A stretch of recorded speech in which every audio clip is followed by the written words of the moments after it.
Compañeros, compañeras, camaradas, todas, todos, bienvenidas una vez más aquí como pez en el agua en la 4TV. Usted sabe, ya nos conoce, estamos conversando con diferentes tradiciones, diferentes personalidades, distintas escuelas, distintas formas de entender, de comprender y de transformar nuestra realidad. Por eso invitamos a una persona excepcional, muy especial, para que nos diera un poco de luz en este espacio que tenemos acá ya bastante iluminado, pero que necesitamos mucha más luz. La doctora Ana Victoria. Muchas gracias. Bienvenida. A sus órdenes. Pues no hay orden. Gracias por invitarme. No, gracias. Gracias a nuestras compañeras Claro por invitarme. Y aquí me tienen yo con mucho gusto y les voy a decir por qué vengo con mucho gusto. Díganos, maestra. Y no es propaganda. Es porque yo siempre he admirado desde años a nuestro presidente, ¿sí? Siempre lo he respetado, querido muchísimo. Para mí, en lo que yo recuerde de mi edad, para mí ha sido el mejor presidente que hemos tenido en México y el único que se ha ocupado realmente de la gente, sobre todo de la gente pobre, de la gente necesitada. Y ahí consiste en eso, realmente por eso ahí tengo ese gran respeto por él. Muchas gracias. No, al contrario. Compartimos. Gracias a él. Compartimos su punto de vista y además yo agregaría el primer presidente democrático. Democrático y humanista. ¿Sí? Entonces, creo que la segunda vez que traje al Dalai Lama a México, él le dio las llaves de la ciudad cuando era regente de la ciudad. A ver, vamos a empezar por ahí entonces. ¿Cómo que trajo al Dalai Lama, maestra? Lo he traído tres veces lo he invitado.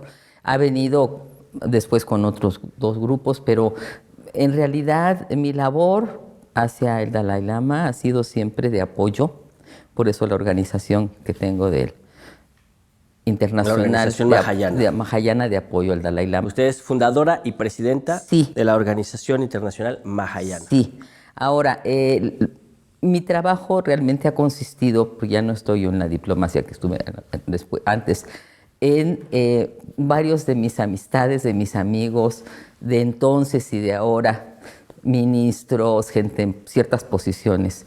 Entonces les he pedido que hagan lobby por el Dalai Lama, ¿no? Y es lo que hacen ellos que están en el medio, cabildeo para apoyar la causa del Dalai Lama a través de los años, ¿sí? Eso es, más bien ha sido... Yo le preguntaba, tras bambalinas, ¿usted es representante del Dalai Lama? Y usted me decía, no, yo soy amiga del Dalai Lama. No soy representante y soy su alumna. ¿Sí? Desde 1978, 79, ya hace tiempo. Y yo no era budista, ni mucho menos. Muchos años estuve, como les digo, en la ONU, en Nueva York. He estado haciendo investigaciones a través de los años, desde joven, en las comunidades indígenas para aprender la medicina tradicional. Tuve maestros extraordinarios como el maestro León Portilla, después aprendiendo códices y haciendo ese trabajo. Una amiga muy querida en Berkeley me invitó a dar unos seminarios y ahí cuando fui a dar los seminarios sobre la tradición mexicana de sanación a mujeres, tuve la oportunidad de conocer a una doctora tibetana que llevó ella, le decían la madre de la medicina tibetana, una mujer extraordinaria. Como son alta, muy fuerte, ¿no? Ahí en Tibet es lo opuesto, ¿verdad? Es la poliandria. Entonces, la doctora pues era un encanto de mujer. Salió de Tibet cuando la invasión china cargando a sus dos hijas a la espalda y ahora las dos son médicos, están en la India. Y ella me dijo, pues yo no tengo tiempo de... Era la directora del Instituto de Medicina y Astrología, tenía su propia práctica. Dice, además no sabe budismo. Dije, no sé nada, ni me interesaba. Dice, entonces, pues si quiere aprender realmente, está interesada. Sí, pero primero vaya a estudiar budismo. Entonces me mandó, dice, mi hermano, entonces me mandó a Nepal, a un lugar que se llama Kopan Mahayana Gompa, que es una maravilla. Cuando yo fui a ver... Meditábamos a las 3 de la mañana en una tienda de campaña enorme, un frío, ahora ya es un palacio, pero le estoy hablando del 78, ¿no? Sí. Entonces ahí estuve con un maestro extraordinario, Lama Thupten Yeshe, otro maestro también de budismo, Lama Zopa Rinpoche, los dos fallecieron. Y fueron básicamente los fundadores e iniciadores de las escuelas budistas en Estados Unidos y en Europa, ¿sí? Pero bueno, con los años sus alumnos, ¿verdad? Fueron... Ahora sí, maestra, la pregunta para neófitos y marxistas dogmáticos. ¿Qué es el budismo? Te voy a decir, ahorita que mencionaste la palabra marxista, la primera entrevista, además yo llevaba la representación de querido amigo, muy querido don Pepe Pajés Yergo. Entonces cuando me fui me dijo, si me consigues unas entrevistas con el Dalai Lama, te las publico en Siempre. Las primeras entrevistas que se publicaron, ¿eh? Pues, siempre de sí, la antigua revista la Siempre. Revista Siempre con don Pepe Pajés claro. ¿sí? Lo que era Siempre. Periodismo. Periodismo puro, ¿no? Entonces dije, sí, se las consigo. Entonces la primera entrevista que tuve con Dalai Lama en el 79, le pregunté, ¿qué opina usted de la tradición budista? Y me dijo, yo pienso que la sociedad perfecta sería un marxismo budista o un budismo marxista. Tenemos, sí, muy bien. ¿Sí? Sí. Pero hay dogmáticos también. Bueno, pero... No, hay quienes se encierran... No. Desde el punto de vista humanista. Sí, claro. ¿Sí? O sea, pues realmente digo, si uno se enrola en los estudios de Mario Udo, pocas cosas muy aburridas a veces, que entonces muy teóricas, muy... No. Lo que es el humanismo. Correcto. Verdadero, ¿sí? Entonces, desde ese punto de vista, a mí me ha interesado el budismo, sus valores éticos. A mí no me interesaba, por favor, a mí no me pongan a cantar, a mí no me pongan, yo no soy te puedo decir, no soy nada dentro de esa tradición que respeto mucho. Claro, claro. Todo lo respeto. Pero a mí me interesó desde el punto de vista analítico-filosófico, cuando empecé a recibir enseñanzas de estos extraordinarios maestros y empiezan a explicarte en términos que, pues muy conscientes y muy abiertos, muy claros, lo que es realmente la esencia de la práctica budista. Independientemente de la parte religiosa, de lo que es la parte, digamos, ritualística, etcétera. También es muy bonita, interesante, pero a mí me interesó la parte, mi mente es más bien analítica, ¿no? Entonces eso fue lo que me interesó. Porque ya tenía una formación claro, previa. Yo tenía una formación previa, no en el budismo. A ver, platíquenos de su formación previa, por favor. Muy breve. Para conocer, sí. Muy breve. Como te digo, yo a los 15 años me paseaba con un volumen del Capital aquí en la zona rosa, cuando era la zona rosa, ¿no? El pasaje y todo. Estudié un poco de ciencias políticas, tuve un maestro extraordinario que, bueno, gente que ya no están con nosotros, como Neberto Castillo, sí. Estuve dentro de del movimiento, muy ligeramente, ¿no? Sí, más bien, apoyando, estaba yo muy jovencita, ¿no? Sí.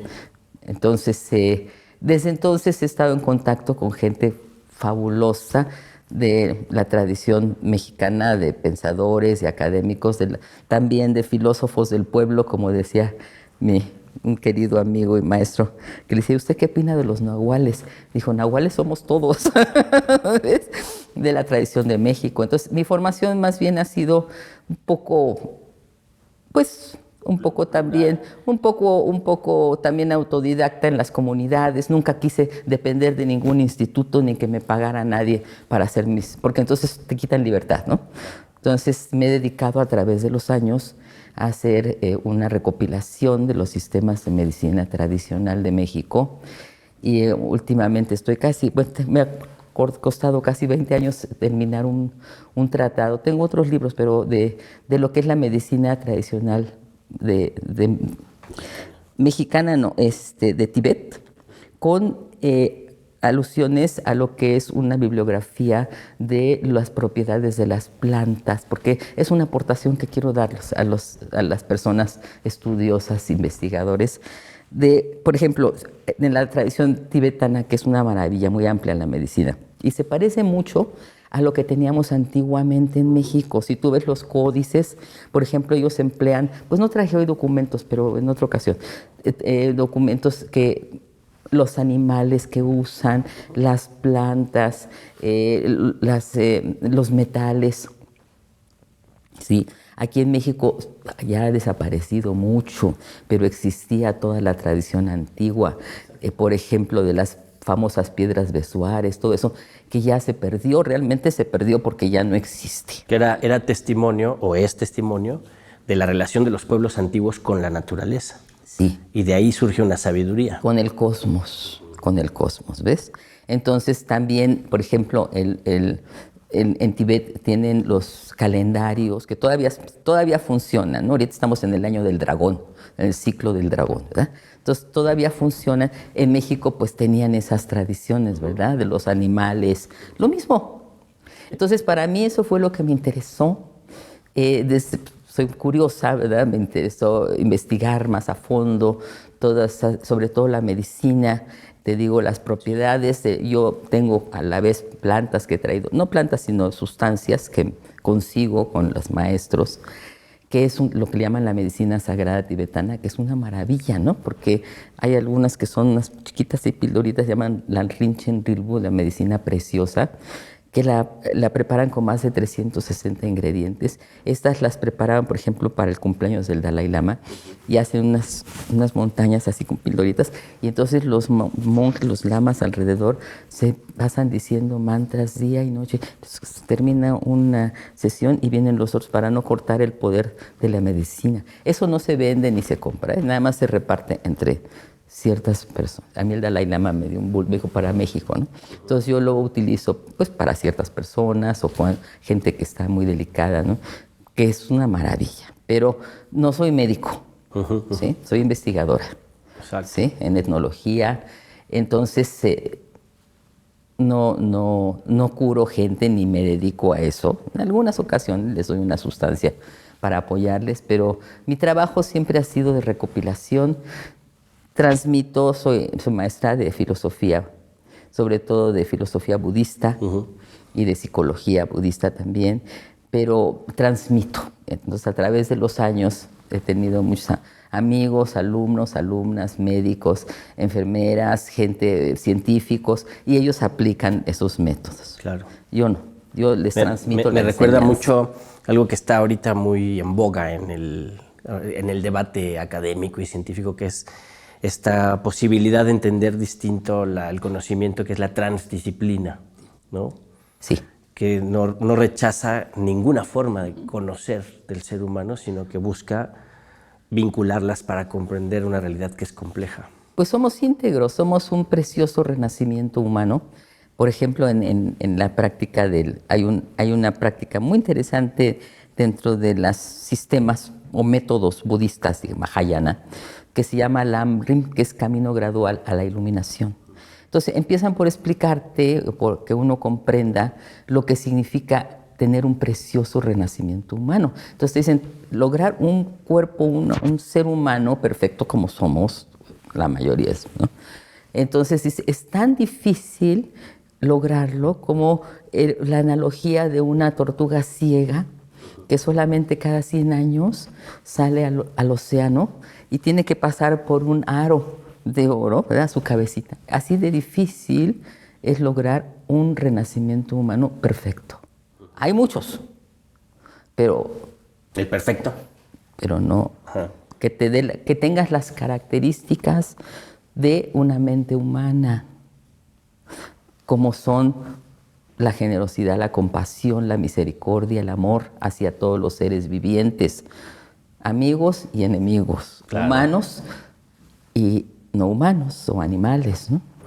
Entonces, esa es la base, digamos, del concepto budista, ¿no? De el reconocimiento de un precioso renacimiento humano, lo difícil que es lograrlo, y luego ya ciertos sistemas de cómo pues, desarrollar tu mismo potencial, ¿verdad? Sin entrar en fanatismos. Sí.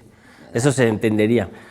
Pero en todo pensamiento hay sus extremos. Todos los pensamientos. Bueno, es el ser humano. El ser humano es el ser humano. Complejo. O sea, la base pura de la práctica y del mensaje de este ser iluminado es que cada quien, cuando el Buda estaba ya muriendo, le pregunta a su asistente y primo hermano, le dice, maestro, ¿cuál es el camino? Le dijo, cada quien tiene que encontrar su propio camino. Jamás dijo yo soy el camino, ¿no? Ni la verdad. Ni dijo tú eres el camino. Cada quien tiene que encontrar su propia liberación. ¿De qué nos liberamos? Pues de las miserias mundanas. ¿Cuáles son las miserias mundanas? Los sufrimientos. En eso se basa la práctica budista realmente, las 4 verdades, que son el reconocimiento de que existe el sufrimiento. Porque pues todos de una u otra manera hemos tenido nuestros sufrimientos físicos o mentales, ¿no? Que es la preocupación fundamental que obliga a Buda a ir al mundo, ¿no? Las 4 verdades, ¿no? Es lo que él descubre. El sufrimiento. Después de su iluminación, descubre las 4 verdades. Y esas 4 verdades, por ejemplo, cuando él transmite por primera vez, se llama el primer giro de la rueda del Dharma, es lo que él transmite, las 4 verdades. Reconocimiento, tratar de comprender en qué consiste, tratar de modificarlo y liberarte. O sea, a veces, por ejemplo, tienes una situación, pues no sé, un padre enfermo, una madre, un esposo, un hijo, alguien que está y que sabes que no tiene remedio, por ejemplo, que es mucha gente, ¿no? Está en eso, o tú mismo, ¿no? Entonces, reconocer, pero no apegarte ni aferrarte a las miserias que te causa ese sufrimiento. De ahí consiste la verdadera liberación. O sea, sí existe, pero reconocer también la impermanencia y la muerte. Claro. ¿Sí? Nadie somos permanentes, ninguna situación. Entonces, mucha gente sufre mucho por el cambio. ¿Sí? Que es lo único permanente. Ese es el gran sufrimiento, ¿no? El sufrimiento del cambio. Por ejemplo, pues yo con todo respeto, ¿no? Pero hay mujeres o señores, o ahora las señores también, ¿no? Por ejemplo, puedes ser una señora muy guapa con muy buenas cirugías, pero la edad va avanzando. Sí, así es. ¿Sí? Entonces, jamás vas a estar como cuando tenías 16, 18. Entonces, todo eso es reconocer, ¿no? Ir reconociendo. Estoy hablándote de la vida común, ¿no? Porque estamos en la vida común. Exacto. ¿Sí? Somos personas de la vida común. Y ahí es donde se tiene que dar esa transformación. Sin mayores conceptos raros, como te digo, muy importante, no fanatizarse. Mucha gente tiende o como les comentaba yo el otro día, es mucha gente que se autodominan budistas y a todos los ven así, yo soy budista y tú eres un simple. Es una especie, exactamente. Digo, eso es muy delicado. Sobre todo yo lo veo mucho en personas que quieren transmitir enseñanzas. Y entonces, como que te la tomas en serio. O sea, lo más importante, y como te decía al principio, por eso respeto tanto a este hombre que tenemos de presidente, porque él ha mantenido una línea humanista y seria. Claro. Y compasiva y generosa. Entonces, ojalá que gastemos mucho tiempo de estas, pues de toda esta formación que él ha creado, y a mí me da mucho gusto ver gente a su alrededor, no de ahora, desde antes, pero sobre todo, que estén tan entusiastas, que estén apoyando y cuentan conmigo. Y que haya movimiento. Sí, que haya movimiento. Por lo menos para apoyar con mi mente. Y no, es en el debate sobre el humanismo, porque además el humanismo también ha sido una bandera que ha sido usada para también abusar, ¿no? Demasiado. Por ejemplo, el Imperio del Norte va por el mundo destruyéndolo todo en nombre de los derechos humanos, la libertad y la democracia, ¿no? Pero eso ya está muy claro. Claro, pero entonces nosotros en este momento de nuestro país que estamos impulsando esto del humanismo mexicano. Ética.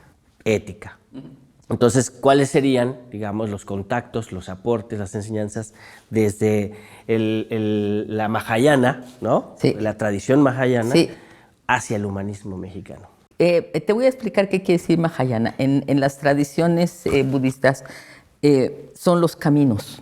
Maha quiere decir grande, yana, vehículo, ¿sí? Entonces se le considera como el vehículo superior.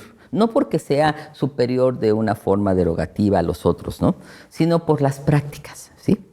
Entonces, el Hinayana se considera como el vehículo inferior, tampoco porque sea inferior, sino... No es menos importante. No es, ninguno de los dos es menos importante, ¿sí? Surgen de la misma fuente. Lo que cambian son los conceptos y los métodos que se emplean, ¿sí? Y en el Mahayana, por ejemplo, existe lo que se conoce como el método de la transmigración de la conciencia, ¿sí? Por medio de sistemas de enseñanzas secretas, que le llaman. Ahora le dicen tantra, pero como el tantra ya está muy desvirtuado porque abres el internet y sale en sexo, ¿verdad? Es muy por personas poco calificadas, ¿no?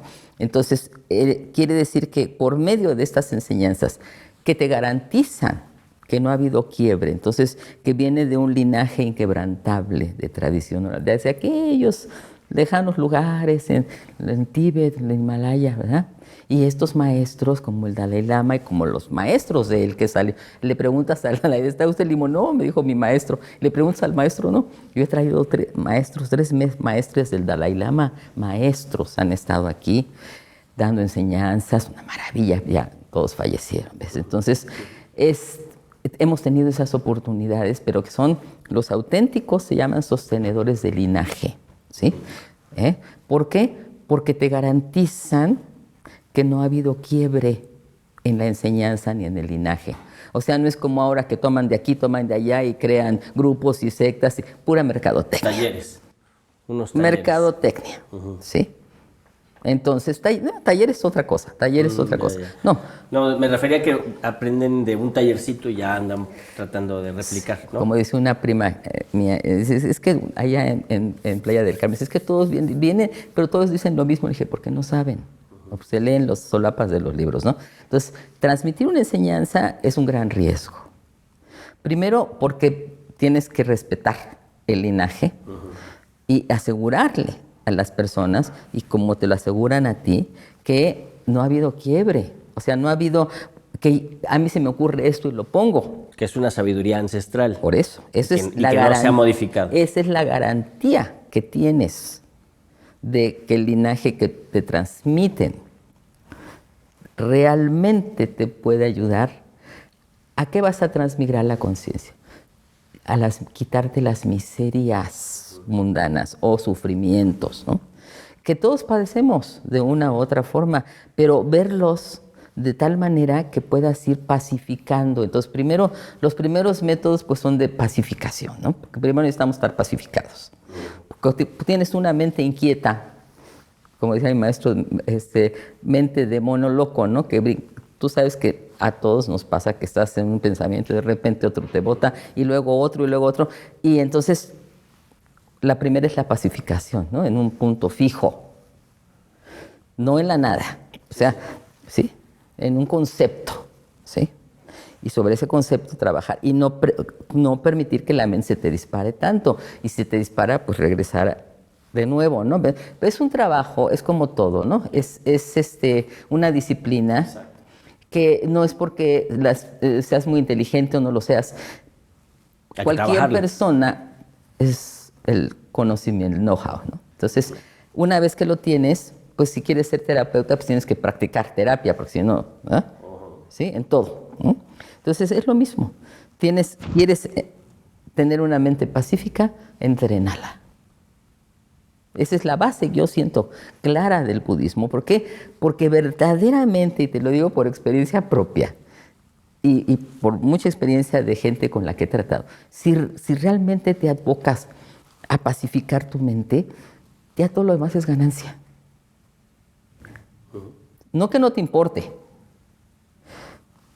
Claro, que tengas disciplina conceptual, ¿no? Para saber pensar. Primero hay que entender. Aprender a pensar. Primero hay que entender lo que está uno haciendo. Porque ¿de qué te sirve? Como les digo muchos a los alumnos, ¿no? 2, 3 verbos así. ¡Ay, qué inteligente! Pero no entendió nada, ¿no? Entonces, lo importante es, y creo que lo principal es que las personas comprendan ampliamente que sí hay la posibilidad de liberarte de esas tendencias o ya sea mentales o físicas, que puede uno transformarlas, ¿sí? Y puedes eventualmente eliminarlas. Pero existe esa posibilidad, mientras tengas un precioso renacimiento humano. Porque eso también te lo explican muy claramente. Hay personas que sí tienen un cuerpo humano, pero sus mentes no pueden estar en el nivel humano porque no harían lo que hacen, ¿no? Entonces están en niveles de terribles sufrimientos, sí. Mijael Netanyahu, por ejemplo. Benjamín Netanyahu. No me lo menciones. No es mente humana esa. No, bueno, ellos son guerreros, ¿no? Las mentes de los guerreros, ¿sí? Entonces, por ejemplo, en el budismo te dicen, la rueda de la existencia cíclica, que se llama samsara, hay 6 niveles de existencia, ¿no? El nivel de los devas, o dioses mundanos, que son seres que nada más se dedican a todos los placeres, como muchos conocemos, ¿no? El nivel de los titanes, como este hombre y muchos otros, ¿no? Las mentes son guerreras. El nivel humano son los 3 niveles superiores, ¿no? Y entonces queremos estar en el nivel humano, ¿no? Y luego los 3 niveles inferiores, como los animales, ¿no? Que están muy cercanos a nosotros, ¿sí? Muy cercanos. Los niveles, dicen, de los espíritus hambrientos, que son seres que, aunque les pongas una montaña enfrente de comida, no tienen satisfacción, que también conocemos algunos políticos que han existido, ¿no? Sí, las llaman pretas. Las clases dominantes están en ese nivel, las ¿no? pretas, ¿no? El 1% de la humanidad está en ese nivel y tienen el 50% de la riqueza producida. Y luego los niveles ya inferiores, que dicen que una vez que la conciencia, y ahorita vamos a hablar de la conciencia, entra en ese nivel, es muy difícil que a través de muchos renacimientos salga, ¿no? Pero bueno, entonces los niveles, digamos que el nivel óptimo e ideal pues es el nuestro, que es ser un ser humano, ¿sí? Con las características. ¿Cuáles son las características de un ser humano? Para el budismo, ¿cuáles son? Pues para el mundo, ¿verdad? Pero la mente compasiva, amorosa, gentil, ¿no? Que no le hagas daño a otros seres. Creo que no es nada más el budismo, ¿verdad? Muchas filosofías o religiones están en ese concepto, ¿no? Que no dañes a ningún ser viviente, pero ni con la mente. O sea, porque muchas veces aparentan una cosa, pero tu mente está en otro nivel, ¿no? ¿Sí? Entonces, cuerpo, habla y mente, ¿sí? Que vayas, es un concepto ético, que vaya de acuerdo a tus acciones, con tus palabras y con tus pensamientos. Creo que es... Congruencia, ¿no? Es una ética personal, ¿no? Exacto, ese sería una especie de concepto de lo humano o del deber ser de lo humano. Sí, ¿no? Sí. Y en donde no es fundamental la materialidad física, digamos. O sea, lo que te hace humano no es el cuerpo humano, sino el comportamiento humano. Pero también el cuerpo, porque si no tienes un cuerpo humano no puedes comportarte como humano. Entonces, por eso te hablan, en el budismo te dicen, una vez que tomas, que recibes ciertas prácticas, ciertas enseñanzas, dejas de ser un ser humano común y te conviertes en un precioso renacimiento humano. Porque ¿a qué se refiere? Que estás consciente, ¿sí? De no dañar o sea, a veces ni con el pensamiento, ¿no? Consciente a veces, de ti y consciente de los demás. Claro, es de los demás sobre todo. O sea, ¿cuál es mi meta? Mi meta es alcanzar la liberación para beneficio de los seres vivientes, no para que yo me enriquezca o para que me vaya al poder, ¿no? ¿Sí? Sí, porque se entendería la liberación como el yo ser libre. Entonces, como una especie de individualismo. La mente. Es la idea liberal de la liberación. Liberarte de las miserias mundanas. Una vez que logras liberar la mente de esos estados miserables, ¿cuáles son? Los venenos principales, que son la avaricia, mantener puntos de vista equivocados, por ejemplo, el hacer daño a otros, ¿no? Todo eso son conceptos, se llaman los 3 venenos. Esos 3 venenos surgen de la ignorancia. Pero no de la ignorancia puedes tener 20 doctorados, ¿no? Sí, claro. De una ignorancia de una ley de causa y efecto llamada karma. Porque ahora que está de moda mucha gente, es tu karma. Es el karma. No, es una tontería. Yo estoy esperando que le agarre el karma a Netanyahu y nunca le agarra. El karma no es ni negativo ni positivo, es una ley inexorable. Si tú siembras maíz, cosechas maíz. Siembras chayotes, cosechas. O sea, si tú siembras algo dañino para ti o para otros, eso es lo que vas a cosechar, eventualmente, ¿no? Claro. Si tú siembras algo positivo, como lo que estamos ahorita viviendo en nuestro país, que yo estoy muy feliz de estar participando en este movimiento, desde mi punto de vista, ¿no? Claro, desde mis conceptos, ¿no? Con gran cariño y respeto, porque es lo que yo siento, porque lo he vivido, lo he visto, he disfrutado del sistema, entonces me consta la diferencia, ¿no? Digo, no que yo nunca haya sido política, pero pues he estado en medios y en trabajos en donde tienes esa facilidad, ¿no? Y entonces lo importante es no enrolarte, ¿verdad? En la parte, y regresamos a lo mismo, no quebrar tus conceptos éticos. No estoy hablando de un puritanismo o de una moralidad aberrante, sino tus conceptos de vida, de pensamiento, y en eso es lo que yo siento que estamos muy bien en estos momentos. Ahora, en el Mahayana y en esta escuela del budismo, estos conceptos de la ética son universalizables. Claro. Y ustedes están, digamos, en esta lucha o brega o trabajo, labor, por universalizar una ética humanista desde pues el Mahayana. Es, ¿no? Así es. Y eso contacta con, por ejemplo, el pensamiento laico de la transformación en México, que tiene toda una tradición. Es lo mismo. ¿No? Racionalista, laica. Todo es lo mismo. Todo es lo mismo si partimos desde el punto de vista de los valores humanísticos, como tú le llamas, éticos. ¿No? ¿Sí? Y la coherencia. Porque hay gente, ¿no? Como los políticos, muchos de los políticos, no sé ahora, pero antiguos, hermano del alma, ¿no? Y aquí el abrazo y la puñalada, ¿no?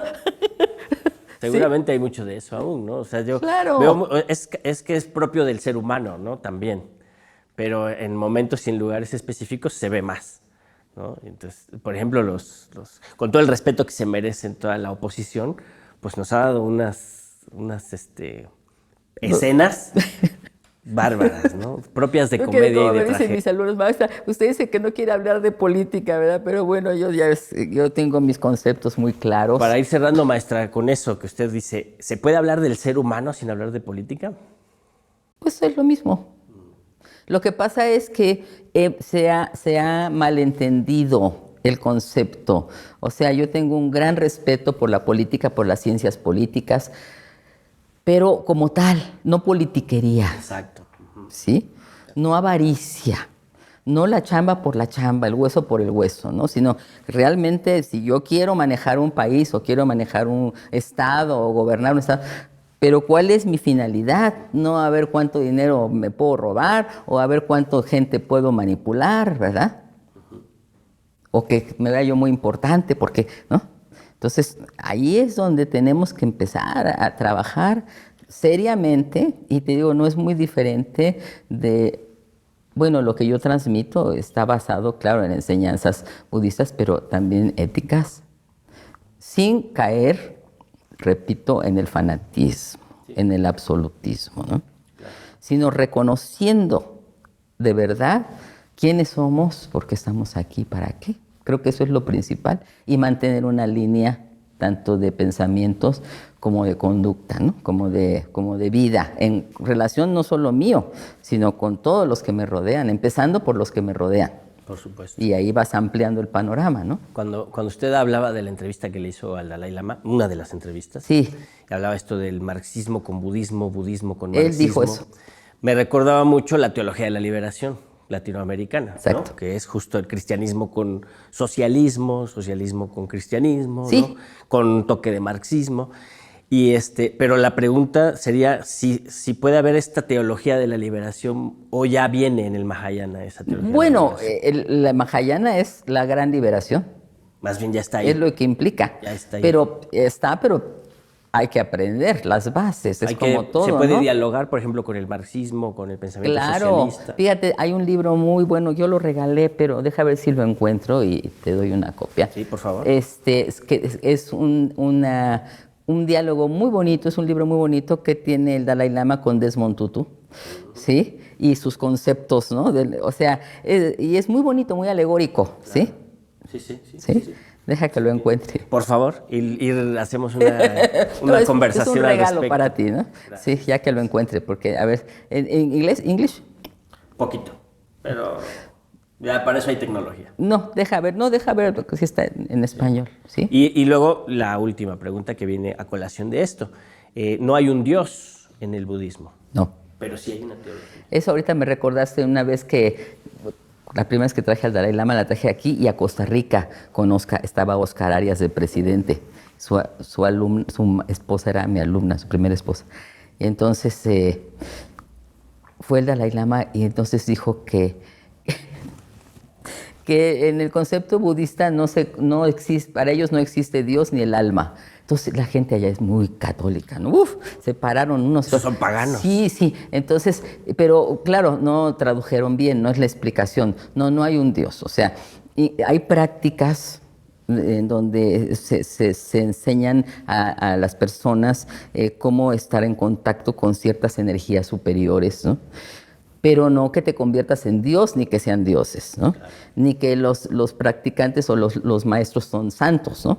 Porque el mismo Dalai Lama dice, aunque estés una vez en una enseñanza allá en su palacio en Dharmasala, decía una señora, dice, bueno, cuando usted viene, todos los pordioseros se ponen alrededor de, pues sí, todos los pordioseros, ¿no? Que hay muchos pordioseros en la India, pero pues saben que va a estar el Dalai Lama y la gente, los monjes, todos traen bolsas de dinero, se les dan a todos, ¿no?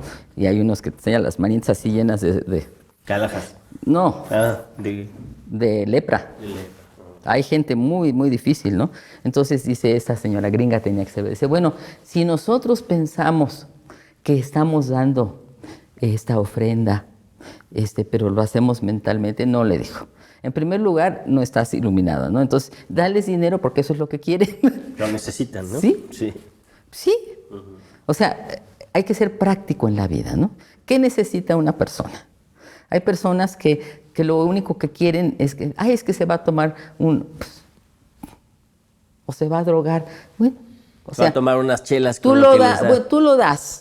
Ya lo que la persona haga, pues ya no es responsabilidad de uno, ¿no? Digo, una ofrenda de generosidad a cualquier persona se le puede dar, un animalito, un ser humano, ¿no?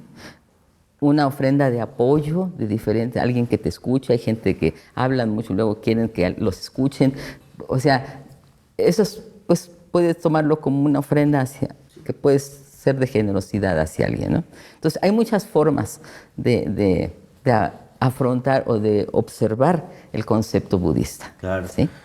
Ya, para despedirnos, pienso en la liberación, ¿no? El camino de la liberación, en un momento individual, pero que siendo seres tan sociales como somos los seres humanos, que nos construimos en comunidad, necesariamente esa liberación tiene que ayudar a liberar, ¿no? Colectivamente. Ahora, ¿se puede pensar el Mahayana o el budismo como también un camino de liberación sistémica, de liberación colectiva, digamos, de emancipación contra regímenes opresivos? Claro, pero es una práctica personal, ¿sí? O sea, básicamente es una práctica personal. Tiene que ser una práctica. Una vez que tengas tú ese concepto muy claro, personal, puedes compartirlo. Claro. Y igual la otra persona que lo recibe puede comprenderlo o no. Porque, por ejemplo, el Mahayana es el mismo, pero cada persona recibe de forma diferente, vive de acuerdo a sus características, tanto de lugar donde se nace, que las características familiares, depende su mente también y su recepción, ¿no? Entonces, pero la enseñanza es la misma, dependiendo, también hay que saber cómo transmitir la enseñanza, de qué manera. Yo tengo años de tener alumnos de diferentes niveles económicos, de diferentes edades, y la idea es que las personas estén contentas, vivan una vida tranquila, una mente en paz, un corazón contento, feliz, salud, ¿verdad? Porque pues eso es lo que aspiramos todos en la vida, ¿sí? En realidad, sin mayores pretensiones. Ahora, si a eso le aunas que tienes el conocimiento del método y que lo puedes emplear para beneficiar a muchos, pues esa es la idea, ¿no? Mejor. No para beneficiarse a uno mismo nada más, porque dices, o para halagarte a ti mismo, o para deificarte a ti mismo, para ¿no? crecer el ego. Sí, ¿no? Al contrario, precisamente de lo que se trata es de quitar de un solo tajo la mente ignorante, ¿no? Que es el ego, los aferramientos, los apegos. La avaricia. Todos los apegos, los aferramientos que tenemos, pues no nada más a eso, incluso hay veces que hay gente que está muy aferrada, por ejemplo, en una relación de pareja, ¿no? Y si me dejas te mato, ¿no? O me mato. O sea, sí. Sí, ¿no? Sí, es un problema real. Sí, entonces esos aferramientos, esos apegos, irlos, pues si no quitando, por poco limando, pero para eso es el Mahayana, ¿no? Porque las personas que entramos a la enseñanza, pues todos tenemos nuestro propio grado, mayor o menor, de contaminaciones mentales o físicas, que se supone que te puedes ir liberando, pero te repito, es una práctica y es una enseñanza maravillosa. ¿Sí? Ojalá que esto sirva para acercar no religiosa, compañeros. Por favor. Claro, ¿sí? claro. No religiosa en sentido eclesiástico. No. Yo pienso mucho en la religión en el sentido etimológico de religar. Sí, claro, todo es religión, pero religar, digamos, no desde el punto de vista, como tú dices, exactamente, el eclesiástico. Poder. No, o sea, los maestros ellos tienen sus votos, son monjes, el Dalai Lama, sus maestros, ellos vivieron en otros niveles, ¿no? Entonces, lo importante es que hemos tenido contacto con ellos, que han estado aquí muchas veces en la Ciudad de México y que tenemos este presidente precioso. Claro. Que nos dure por mucho tiempo. La tradición del Mahayana está con Andrés Manuel López Obrador. Y con esta futura presidenta, mis respetos. No tengo el gusto de conocerla, a don Manuel sí lo conocí hace varios años, pero a ella no, pero mis respetos, y por ser mujer, porque yo también trabajé muchos años con programas de mujeres. La primera organización de la mujer del pueblo la hice en el 75, cuando nadie la presentaba en la tribuna pública, con mujeres de todas las comunidades. Entonces, mi trayectoria siempre fue en ese aspecto con mujeres, trabajando con mujeres. Trabajé con mujeres maestras extraordinarias, mis magas maestras que tuve muchos años, de pintoras, escultoras, escritoras de México, que también ya fallecieron, pero esa ha sido mi tradición de muchos años y yo respeto a los hombres y a las mujeres por igual. Pero ahora, como mujer, me da mucho gusto tener una mujer como presidenta y sobre todo que siga la línea del humanismo mexicano. Del humanismo mexicano. Sí, de Andrés Manuel. Sí. Pues muchas gracias, maestra. Gracias a usted. Ojalá esto sea la introducción al Mahayana. Con mucho cariño. Y después platiquemos más de usted para conocer esa historia que es muy interesante. Muchas gracias. Y pues gracias por invitarme. Gracias por regalarnos este tiempo de vida. Y gracias por estar aquí todos. Me entusiasma, te digo. Yo estuve en una época en Canal 13, cuando recién regresé porque un amigo lo nombraba ministro, entonces manejé toda la imagen y publicidad de Canal 13 durante 13 años. De Imevisión. 3 años. No, antes de que fuera Imevisión. Antes de Imevisión. Cuando estaba Margarita López Portillo. Fíjese nada más. Ahí hay mucha historia. La vamos a ir Tuve mis propios programas incluso, que le puse la otra dimensión, que ya le comenté a Paola, donde tengo la parte de los curanderos. Ajá. Y tengo la parte científica de los doctores o arqueólogos. Hay que rescatar eso. Sí, los tengo. Algún día se los paso con mucho cariño. Por favor. Entonces, esa es mi tradición. ¿Sí? Claro. Original. Con el pueblo.